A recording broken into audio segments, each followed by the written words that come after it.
সংযুক্ত আরব আমিরাতের আল আইন শহরের একটি ফল ও সবজির বাজারে তখন স্বাভাবিক কেনাবেচা চলছিল।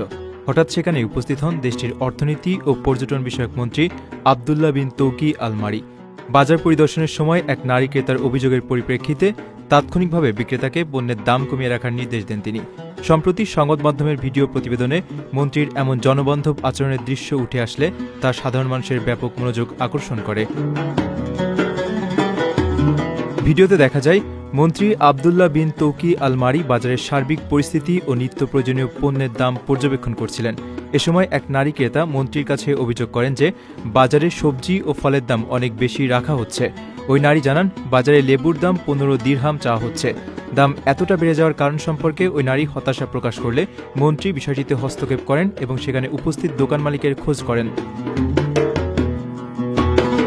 দোকান মালিক সামনে এলে মন্ত্রী তার কাছে জানতে চান যে কেন টমেটোর দাম 8 দিরহাম রাখা হচ্ছে।